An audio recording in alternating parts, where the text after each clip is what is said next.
if you drive through the city of Milwaukee, and I tell people all the time, Milwaukee breaks my heart and inspires me every day, because you just drive through from one side of town to the other and you see that there's literal bridges that are dividing people, right? And it's literally like a tale of two cities. And people don't really interact with each other on a regular basis. We've had a lot of movements of people of color and young people in the 60s or 70s, and I feel like we're seeing like a resurgence of that. What happened in Sherman Park not too long ago kind of was the catalyst that kind of really re-sparked a conversation. What happened in Sherman Park? So in Sherman Park, there was a man that was shot and killed by the police. He was running away, and there was all this controversy. We have several police shootings and police, I'll call them murders, in Milwaukee, and there's a community that, whether it's black or brown, that is over-policed all the time. And so Sherman Park was the straw that broke the camel's back. A man was shot and killed, and then the verdict came back that there would be no indictment. And so, as we've seen all across the country, there's a lot of hurt and a lot of pain and a lot of trauma that happens when we get that news. And so there was a couple nights of unrest.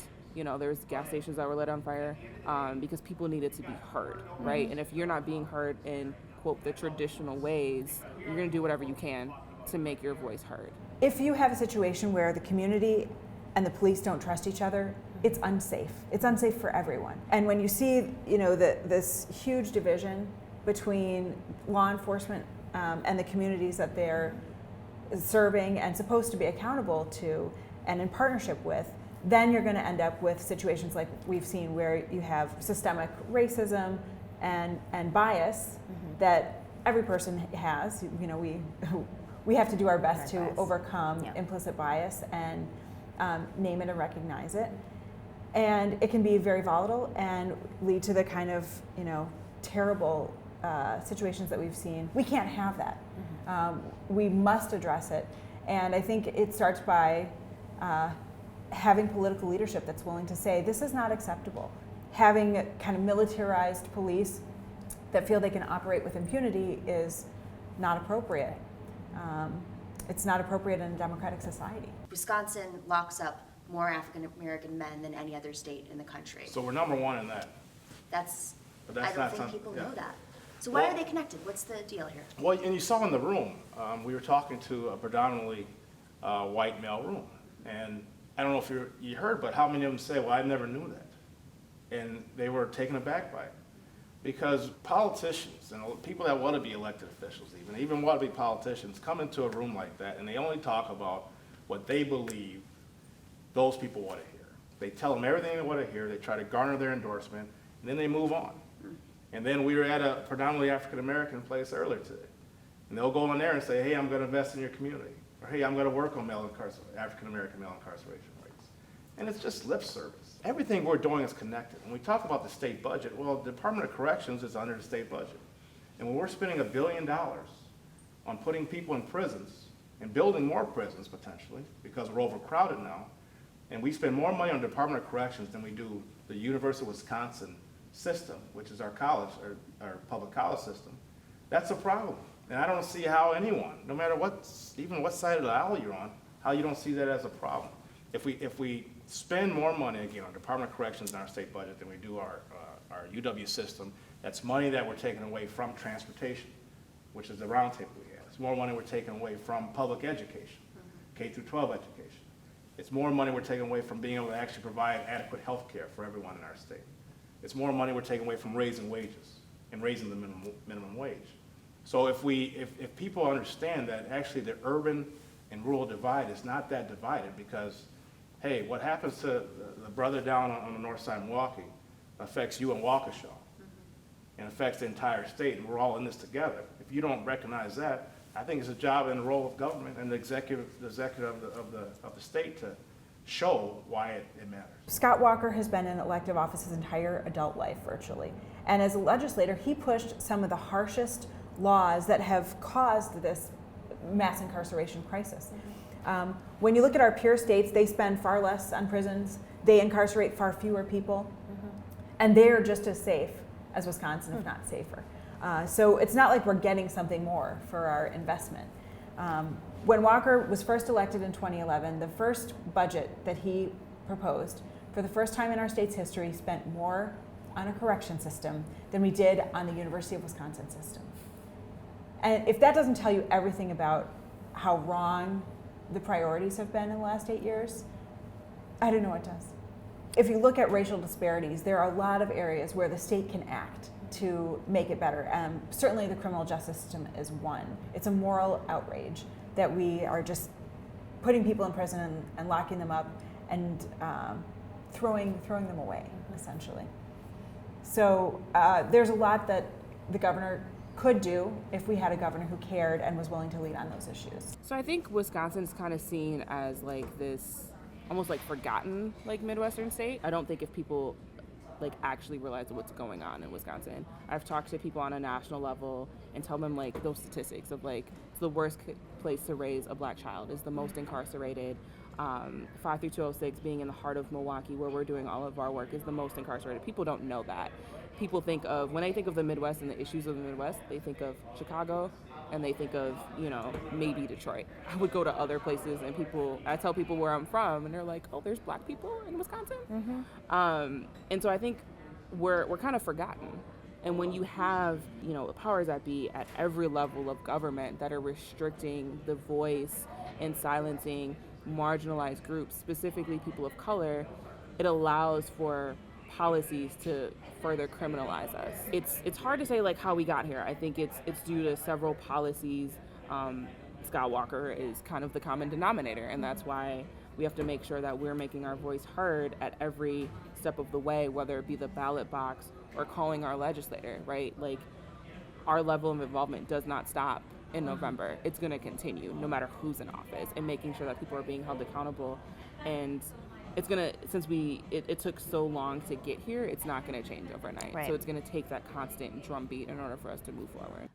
You mentioned Scott Walker. What happened in, you're a native Wisconsinite?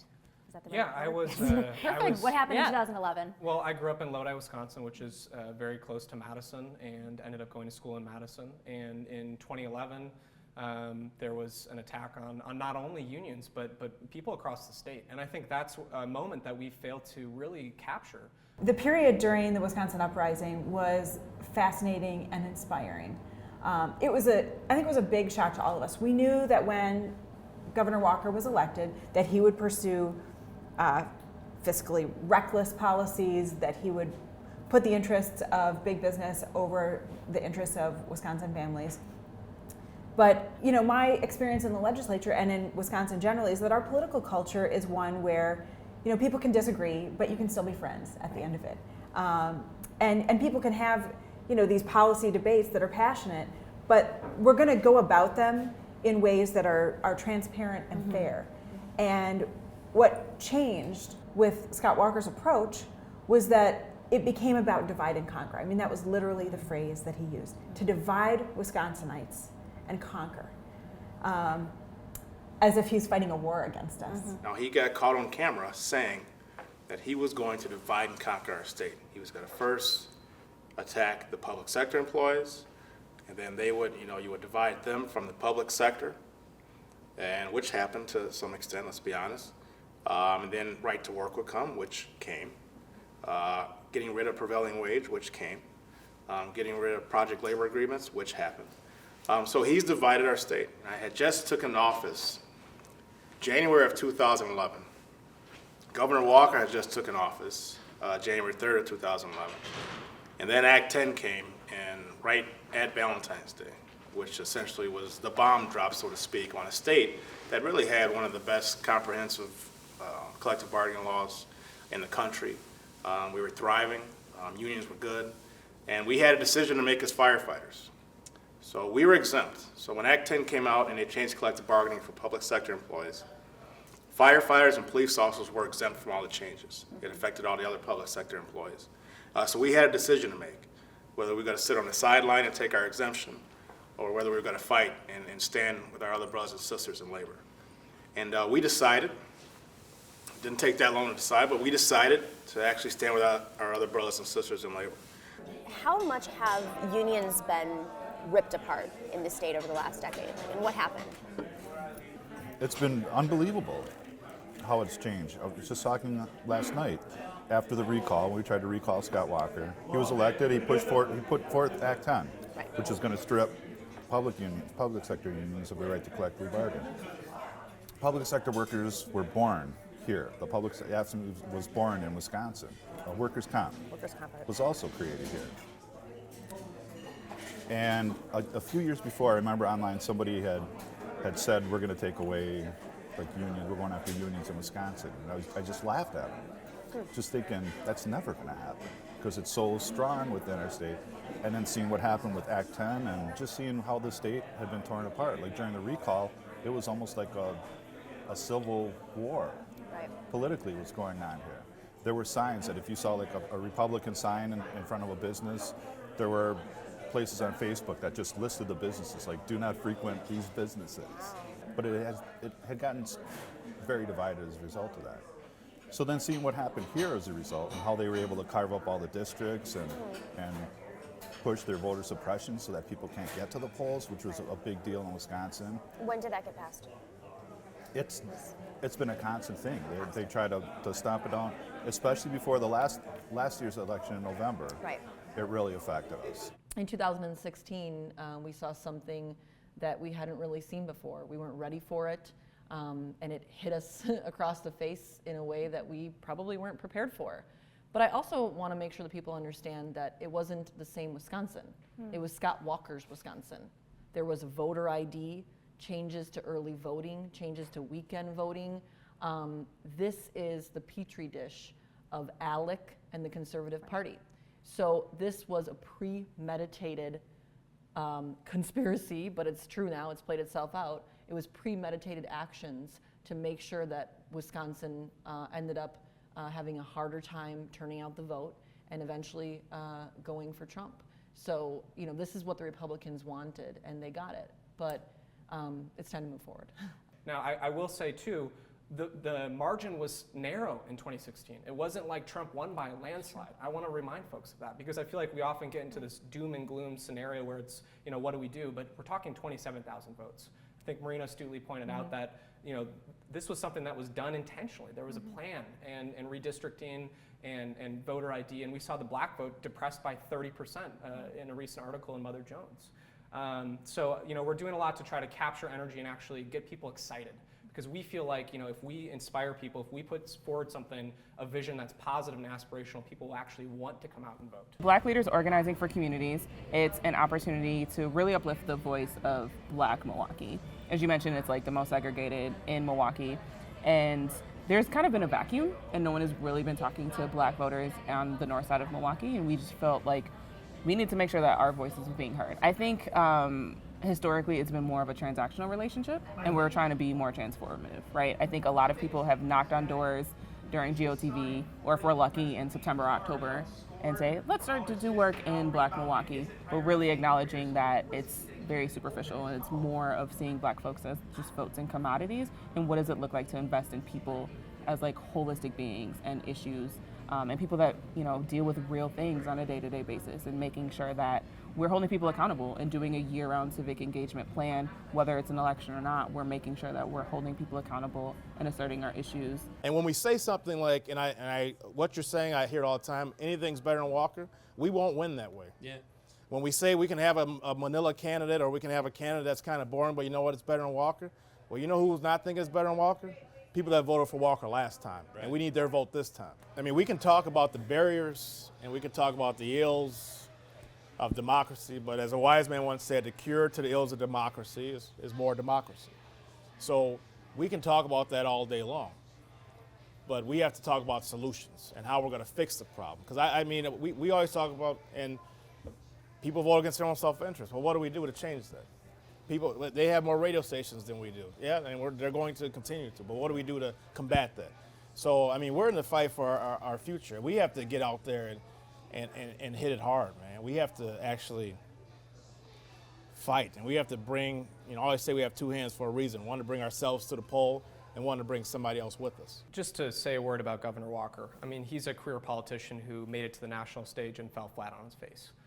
He was polling at 1% in some of the last polls. And, I think what it says is there's a lot that happens when the national spotlight is on you. But I don't actually talk about Governor Walker that much when I'm out talking to people.